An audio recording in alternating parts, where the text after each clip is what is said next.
Living in Lakewood Shores was supposed to be a dream come true, a refuge from the chaotic grind of city life, where the soft whisper of wind against the lake's surface and the serene chirping of birds in the trees offered a soothing escape. I had always imagined that this idyllic place, with its picturesque homes surrounding a crystalline lake, would be where I could finally settle down, fish in the mornings, and unwind in the evenings. For the first few months, the neighborhood seemed perfect. The lawns were perfectly manicured, the houses uniformly tidy, and the streets free of litter or chaos. The HOA sent newsletters with updates and polite reminders about regulations which I initially thought were harmless enough. After all, they were part of keeping our neighborhood beautiful and orderly. However, I soon began to sense the undercurrent of control, a relentless insistence on conformity that stifled individuality and community spirit. It wasn't until that fateful Saturday morning that I realized just how rigid and overbearing the HOA could be. The sun was just rising, casting a gentle golden glow over the lake as I grabbed my old fishing rod, a simple tackle box, and a thermos of coffee. I hadn't fished in years, not since my grandfather taught me how to cast a line in the lazy rivers of my childhood, but the urge struck me that morning.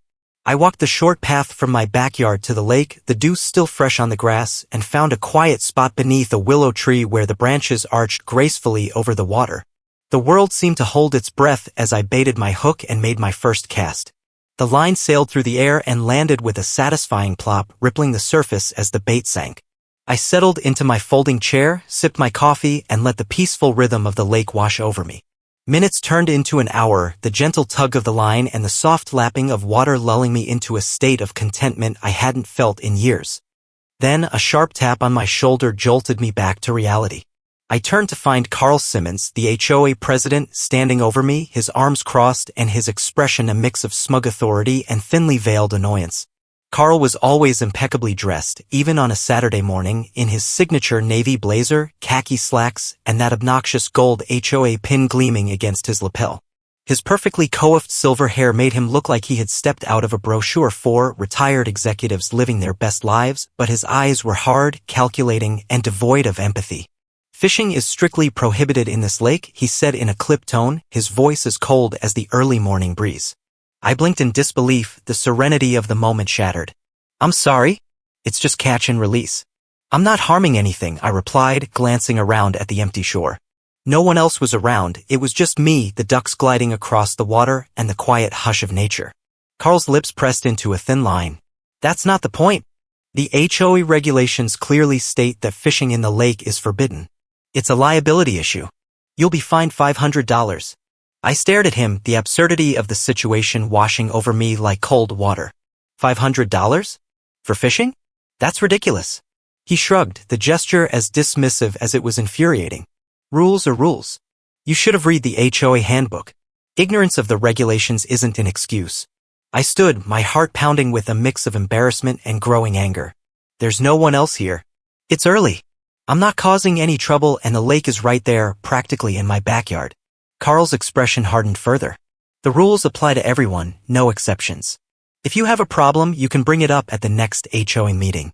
In the meantime, the fine will be added to your next assessment. He turned on his heel and strode away, leaving me standing there with my fishing rod in hand, the line dangling uselessly in the water. My peaceful morning had turned into a confrontation, a ridiculous and petty show of authority that soured my view of the entire neighborhood. I reeled in my line slowly, packed up my tackle box, and trudged back home, my mind spinning with frustration and disbelief. Over the next few days, the fine notice arrived in the mail, neatly typed on HOA letterhead with the amount due and a stern reminder of the regulations I had supposedly violated. I paid it, seething at the injustice of it all, but what bothered me more than the money was the principle. I had chosen Lakewood Shores for its beauty, its promise of peace, and the sense of belonging I thought it would offer. Instead, I found myself living under the thumb of a petty dictator in a blazer, enforcing arbitrary rules that sucked the life out of what should have been a community. I couldn't stop thinking about how absurd it was that the lake, which was the centerpiece of our neighborhood, was off limits to the very people who lived around it. It wasn't like I was polluting the water or causing a disturbance. It was a simple, quiet pastime that hurt no one. The more I thought about it, the more it gnawed at me.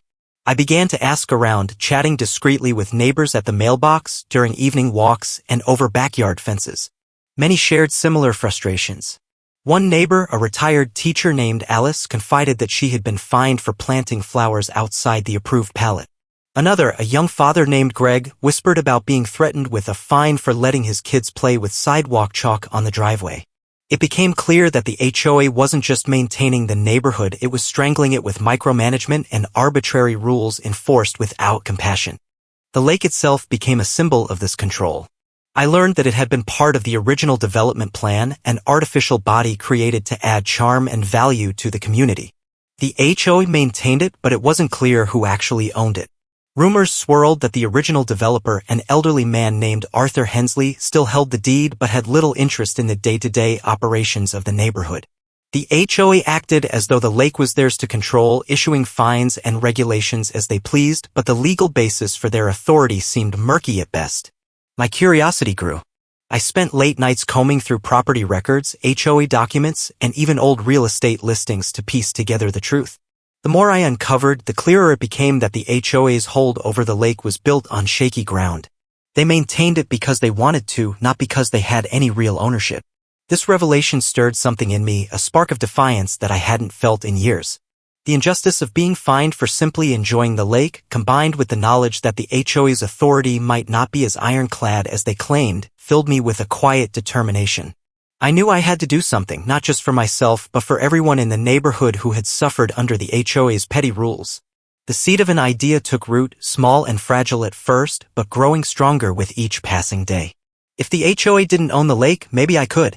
Maybe, just maybe, I could turn the tables and reclaim not just the lake, but the spirit of the community that had been stifled by Carl Simmons and his cronies. I kept this plan close to my chest, nurturing it like a secret garden while outwardly complying with the HOA's rules. I paid my fine, smiled politely at Carl during neighborhood meetings, and bided my time. But deep down, I knew that change was coming. The fine had been the catalyst, the final straw that pushed me from quiet frustration to determined action. And so, beneath the carefully maintained facade of Lakewood Shores, a quiet rebellion was brewing, one that would soon turn the neighborhood's orderly world upside down. After that humiliating morning when Carl Simmons, in his navy blazer and smug expression, fined me for simply enjoying a peaceful hour of fishing by the lake, I returned home with a smoldering frustration that refused to be extinguished. The unjustness of it all, the idea that an artificial set of rules imposed by a group of self-important neighbors could dictate who was allowed to fish in a lake right outside their own home, festered in my mind. My first instinct was to lash out, to confront Carl and demand an explanation, but I knew that would get me nowhere. The HOA wielded its bylaws like a blunt instrument, and Carl, the self-appointed emperor of the suburban fiefdom, wasn't going to bend to reason or emotion. Instead, I sat down at my kitchen table, the fine notice crumpled and smudged with coffee, and began combing through the HOA's rules and the community's property records with a determination that surprised even me. I spent long nights after work poring over old documents, consulting public records, and scouring real estate filings to understand the true ownership of the lake that Carl and his minions claimed as their domain. The more I uncovered, the more the threads of HOA control unraveled. The lake, as it turned out, had been created by the original developer of Lakewood Shores, a man named Arthur Hensley, whose name appeared in faint ink on old plat maps and property deeds buried deep within the county's archives. Hensley had constructed the lake as a centerpiece for the neighborhood, a shimmering amenity to attract buyers with promises of lakeside tranquility, but he had never formally transferred ownership of the lake itself to the HOA. The HOA maintained it, funded by homeowners' dues, and enforced their rules over it. But legally speaking, the lake and its immediate surroundings still belonged to Hensley, a shadow owner who, as far as I could tell, hadn't set foot in Lakewood Shores for decades. Driven by a mixture of curiosity and audacity, I tracked down Hensley's contact information through a combination of online research and discreet inquiries. It turned out he lived in a sprawling estate several states away, a reclusive octogenarian with a reputation for eccentricity and a disinterest in the mundane affairs of his past developments. I reached out to him through a carefully worded letter, explaining my situation and my interest in purchasing the lake and surrounding parkland. Weeks passed with no response, and I began to think my plan was nothing more than a pipe dream. Then, late one afternoon, a letter arrived in the mail, postmarked from Hensley's estate. The handwriting was shaky but elegant, and the message was brief. "I've been looking for a buyer for years. Let's discuss terms." With a surge of excitement, I contacted a local real estate attorney, a sharp and tenacious woman named Marla Jennings, who specialized in complex property acquisitions. Together, we navigated the labyrinth of legal formalities, drafting offers, clarifying the property boundaries, and negotiating with Hensley's representatives. The process was far from simple. Hensley's estate had multiple layers of trustees and legal advisors, all of whom wanted assurances that the sale would be handled properly. Meanwhile, I kept my plans secret from my neighbors and especially from Carl Simmons, who continued to patrol the neighborhood like a self-important general enforcing petty rules. I paid the fine for fishing, attended the HOA meetings with a polite smile, and even nodded at Carl when I passed him on my evening walks. But inside, I was brimming with anticipation, knowing that I was on the verge of flipping the power dynamic of the entire neighborhood. The negotiations with Hensley stretched over 2 months, with phone calls, letters, and emails exchanged between attorneys and representatives. Hensley, it turned out, was eager to be rid of the lake, which had become an albatross around his estate's neck. The maintenance costs, the liability issues, and the constant low-level complaints from the HOA had made the lake more trouble than it was worth. To him, it was just an old project he had long since lost interest in, a piece of real estate that held no sentimental value. When we finally agreed on a price significantly lower than I had expected, given Hensley's eagerness to sell, I signed the purchase agreement with a sense of triumph that sent a shiver down my spine. The final closing took place quietly at Marla's downtown office, with a notary present and a thick stack of documents that required my signature in multiple places. As I slid the pen across the final line, sealing the deal, a quiet euphoria washed over me. The lake, the surrounding parkland, and the paths that bordered it were now legally mine. I held in my hands the deed to the very heart of the neighborhood, a symbol of freedom and defiance against the stifling control of the HOA.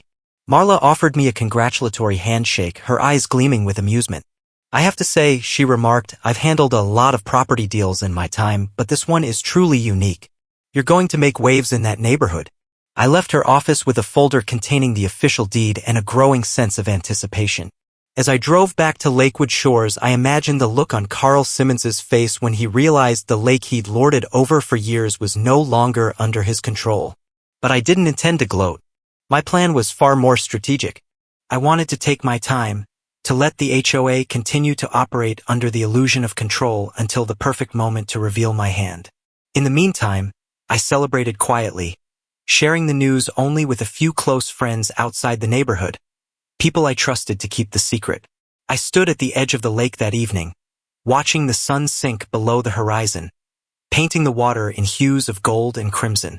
The ducks swam lazily across the surface, and the gentle rustle of leaves in the breeze carried a sense of serenity that, for the first time, felt genuine. This was no longer a lake ruled by arbitrary regulations and enforced by a petty HOA. It was mine, a sanctuary reclaimed from the clutches of bureaucracy. In the weeks that followed, I kept up appearances, attending HOA meetings and nodding along with their increasingly absurd rules. Carl continued to preen and pontificate, utterly unaware that the ground beneath his feet was shifting. I watched as he handed out fines for trivial infractions. A neighbor's mailbox painted the wrong shade of taupe, another's garden gnome deemed unsightly, a child's lemonade stand labeled a commercial enterprise without a permit. Each instance only fueled my resolve, reinforcing my belief that the HOA's power was brittle and performative. I began planning my next move with meticulous care, envisioning the day when I would stand before the neighborhood and reveal the truth. But I wasn't just thinking about revenge.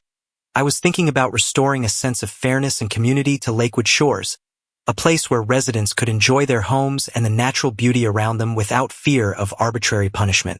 The lake, once a symbol of oppression and control, had become a beacon of possibility. I envisioned clearing the walking paths, adding benches and fishing docks, planting native flowers along the shoreline, and perhaps even hosting community picnics and fishing tournaments. But those plans would come later. For now, I needed to savor the quiet victory of knowing that I had turned the tables on the HOA, reclaiming the heart of the neighborhood and laying the groundwork for a transformation that would ripple through every street and cul-de-sac. And as I stood there by the lake, the deed in my pocket and a fishing rod in my hand, I knew that the real battle was just beginning. The tension in the air was palpable as I approached the familiar but now foreboding Lakewood Shores Community Center, its normally sterile beige walls and glass-paneled doors gleaming under the harsh fluorescent lights. This was the monthly HOA meeting, a gathering I had attended with passive frustration countless times before, but tonight, I was armed with a weapon far more potent than indignation. I held the deed to the lake. The legal proof of ownership that was about to shatter the fragile illusion of HOA control. The meeting room buzzed with the usual low murmur of polite greetings and guarded small talk, neighbors shifting in their plastic chairs while the HOA board, led by the ever-smug Carl Simmons, prepared to preside from the raised dais at the front. Carl, dressed in his predictable navy blazer and crisp white shirt, stood tall with a clipboard in hand, a faint smirk tugging at the corners of his mouth. His silver hair caught the light as he cleared his throat and called the meeting to order with a sharp rap of his gavel. "Let's begin, everyone," he said smoothly, as though this were just another evening of rule enforcement and perfunctory decisions. "We have several items on the agenda tonight, including a new round of community fines for noncompliance." He scanned the room with the practiced gaze of a man accustomed to authority, relishing the hushed expectation of the crowd. I sat quietly near the back, the thick folder containing the lake deed resting on my lap, my pulse quickening as I listened to Carl read off a list of new fines with the same detached condescension he always used. $50 for leaving trash bins visible for more than an hour, $100 for unauthorized holiday decorations, $75 for playing music above a certain decibel level during weekend barbecues. As he droned on, a slow, burning anger bubbled in my chest, but I forced myself to wait, to bide my time until he reached the end of his list. When Carl finally paused, raising his gavel to signal the conclusion of his announcements, I stood, my chair scraping softly against the tile floor. "I'd like to announce something," I said, my voice steady and clear, cutting through the low murmur of the room. Heads turned, conversations halted, and Carl's eyes narrowed as he focused on me. "As of today," I continued, raising the deed high enough for everyone to see, "I am the legal owner of the lake and the surrounding park area. Effective immediately, I'm revoking access to all HOA members. No one from this neighborhood is permitted to use the lake or the land around it." For a moment, there was stunned silence, the kind of silence that follows the sharp crack of a thunderclap. Then, the room erupted in a chaotic symphony of outrage, voices rising in disbelief, chairs scraping, fists waving. Carl's face turned an alarming shade of beet red and he banged his gavel furiously. "Order! Order!" he shouted, but his voice was drowned out by the furious chorus of objections.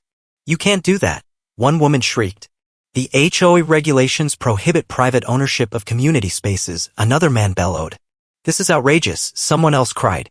Carl leaned forward, his gavel clutched tightly in his trembling hand. "Your claim is absurd," he barked. "The HOA bylaws are clear, community spaces are under our jurisdiction." I held the deed aloft like a banner of defiance. "Your regulations don't apply to private property," I said firmly, my voice rising above the clamor. "The lake is mine. The parkland is mine. The benches? The paths? Mine. And from now on, access is by my permission only. And no one from this neighborhood has that permission." The room's uproar intensified, but I stood my ground, my heart hammering against my ribs. Carl was sputtering now, his veneer of control unraveling as he attempted to regain order. "We'll take this to court," he snapped, his voice cracking. "You can't just shut off community access. There are agreements. Precedents. HOA authority." I met his glare with a cool, steady gaze. "You're welcome to try," I said quietly but loud enough for everyone to hear. "But you'll find that the law favors property owners. Your so-called authority was built on assumptions, not legal rights. And now those assumptions are gone." The neighbors, caught between outrage and confusion, began to murmur among themselves, their anger interlaced with uncertainty. Some, I noticed, were already shifting their expressions from fury to contemplation, wondering if perhaps the HOA's power wasn't as invincible as they'd been led to believe. Carl, seething with impotent rage, slammed his gavel down one last time. "This meeting is adjourned," he barked, and the room dissolved into chaos, people standing, shouting, waving hands, arguing with one another. I tucked the deed back into my folder and turned to leave, moving through the crowd like a rock through a rushing stream, unyielding and deliberate. As I stepped into the cool evening air, the sounds of the meeting still echoing behind me, I felt a weight lift from my shoulders, replaced by an intoxicating sense of triumph. The lake and its surroundings, once symbols of arbitrary control and community oppression, were now mine, not just legally, but symbolically. A banner of resistance against the stifling rules that had smothered Lakewood shores for years. I walked along the quiet, tree-lined streets, imagining the stunned conversations that would ripple through the neighborhood tonight. The whispered speculation, the arguments at dinner tables, the frantic phone calls between board members. Carl would no doubt spend the night drafting emails and consulting attorneys. But the deed was ironclad, the legal ownership indisputable. The lake was private property, and the HOA's reign over it had ended. Over the next few days, the neighborhood buzzed with disbelief and resentment. Angry notes appeared in my mailbox, anonymous threats scrawled in shaky handwriting. HOA board members circulated sternly worded memos attempting to reassure residents that the situation would be resolved swiftly. But I knew better. The community's dependence on the lake, both for recreation and for its symbolic status as the neighborhood's crown jewel, meant that the loss of access was a blow not just to their leisure but to their pride. I heard stories of neighbors gathering in small, frustrated clusters on sidewalks, of Carl pacing his front yard on his cell phone for hours at a time. I ignored it all, focusing instead on my quiet preparations to enforce the ban. Installing clear signage around the lake's perimeter, hiring a private security firm to patrol the paths, even exploring the idea of adding a gate to control entry points. The more the HOA blustered, the more determined I became to assert my rights. Carl eventually summoned an emergency HOA meeting, attempting to rally the neighborhood against me with fiery speeches about community betrayal and selfishness. But his words rang hollow. I attended the meeting, standing silently at the back while he raged and postured, and when he tried to confront me directly, I calmly reiterated the legal facts. The lake was no longer under HOA jurisdiction and their regulations had no bearing on private property. The HOA's lawyer, a flustered middle-aged man with a thinning hairline and a stack of outdated documents, tried to challenge me with references to vague community agreements, but Marla, my own attorney, swiftly and decisively shut down every argument they raised. The meeting dissolved into bickering and confusion, and I left once again with my head held high, knowing the tide had turned irrevocably in my favor. The ban remained in place, and though resentment simmered, there was also a quiet undercurrent of respect growing among certain neighbors, those who had long chafed under the HOA's heavy-handed rules and now saw in my defiance a glimmer of hope for change. I received quiet nods of approval from some, hesitant words of encouragement from others, and even a few offers of support. The lake, once a symbol of exclusion and control, had become a battlefield, and in claiming it, I had opened the door to a broader challenge against the suffocating dominance of the HOA. As the sun set each evening over the now empty lake, its surface rippling softly in the breeze, I stood at its edge and imagined a future where the neighborhood could reclaim its true sense of community, one built on mutual respect, freedom, and shared enjoyment, rather than arbitrary rules and punitive fines. And I knew deep down that this was only the beginning. The weeks that followed my bold declaration at the HOA meeting were a whirlwind of transformation and quiet triumph as the lake, my lake, began to evolve from a neglected, restrictive symbol of community oppression into a haven of renewal and personal pride. Every morning, I awoke with a sense of purpose, no longer burdened by the petty rules and suffocating control of the HOA, but invigorated by the prospect of reclaiming and reshaping this natural gem into something truly worthwhile. I hired a landscaping crew, a team of skilled workers who shared my vision for turning the overgrown, debris-littered banks into a pristine, inviting sanctuary. Together, we cleared brush, trimmed unruly hedges, and planted beds of wildflowers and native grasses that painted the shoreline with vibrant hues. We installed benches crafted from reclaimed wood, positioned beneath the shade of towering oaks to offer perfect spots for quiet reflection or friendly conversation. A private dock was built, extending into the crystal-clear water, constructed of smooth cedar planks and equipped with rod holders and a shaded seating area. I stocked the lake with bass, trout, and catfish, ensuring that it would offer not only beauty but a rich, living ecosystem for anglers and nature enthusiasts alike. While I worked to transform the lake, the HOA's once firm grasp on the neighborhood began to falter. The ban I had imposed sent shockwaves through the community, disrupting their routines and exposing just how deeply their lives and property values were tied to access to the lake. The HOA, desperate to regain control and stanch the growing dissatisfaction, scrambled to negotiate with me. They sent polite letters, then urgent emails, and finally dispatched Carl Simmons himself to knock on my door, his usual arrogance replaced by a forced politeness and a thin veneer of contrition.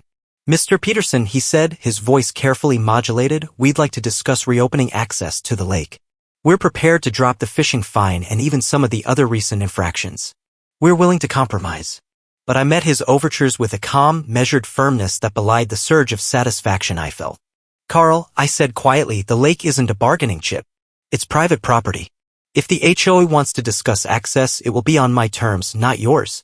No more arbitrary rules, no more fines, no more Carl playing king of the hill. Understand?" His mouth opened as if to protest, but he seemed to recognize the futility of arguing, and with a terse nod, he turned and left. As word of our exchange spread, the community's discontent rippled outward. Rumors of the HOA's waning power and the lake's transformation into a private retreat ignited whispered conversations and, eventually, louder demands for change. Homeowners, once content to grumble quietly while paying their dues and fines, began to question the legitimacy of the HOA's control and the wisdom of its leaders. Property values, once buoyed by the promise of lake access and pristine common areas, began to slip as potential buyers hesitated to invest in a neighborhood marred by division and discord. Real estate agents whispered about the lake issue to cautious clients, and more than a few homeowners put up for sale signs, hoping to escape the HOA's crumbling empire before its collapse dragged them down as well. In the midst of this unraveling, I continued to host quiet gatherings at the lake, inviting friends from outside the neighborhood to enjoy the transformed space.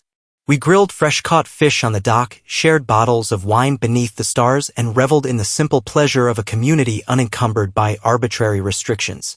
I watched children, friends, and relatives splash in the shallows, their laughter echoing across the water, a stark contrast to the hushed complaints and bitter gossip that now filled the streets of Lakewood shores. The lake, once a symbol of HOA dominance, had become a refuge for freedom, creativity, and genuine connection. Meanwhile, Carl's hold on the HOA weakened.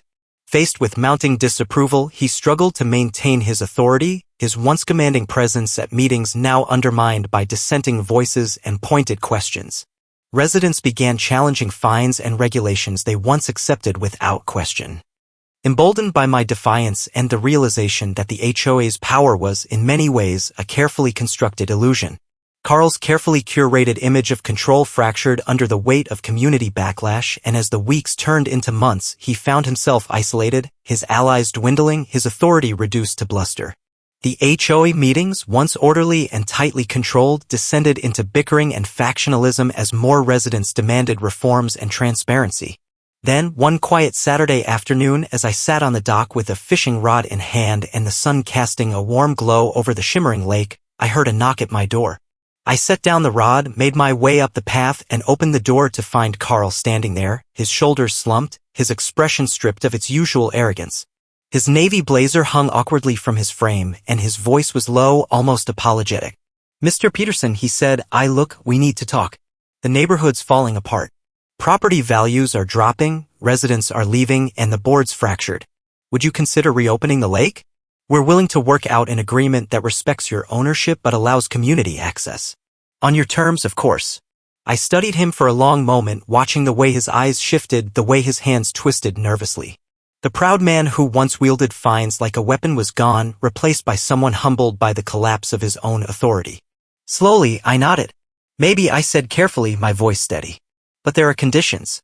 No more arbitrary fines. No more overreaching rules. No more HOA dictating what color mailboxes can be or how tall grass should be. And Carl, you won't be running the show anymore. If the community wants access, they'll need to agree to a new charter, one that focuses on genuine community, not control." His face tightened, but he nodded. "I understand," he murmured. In the weeks that followed, a remarkable transformation unfolded. The HOA, once a symbol of unyielding authority, restructured itself under new leadership, residents who valued fairness, inclusivity, and genuine community engagement. The lake reopened under a shared agreement that respected my ownership while offering community access in a way that encouraged stewardship rather than control. Fines were reduced or eliminated, arbitrary rules were scrapped, and a new spirit of collaboration blossomed.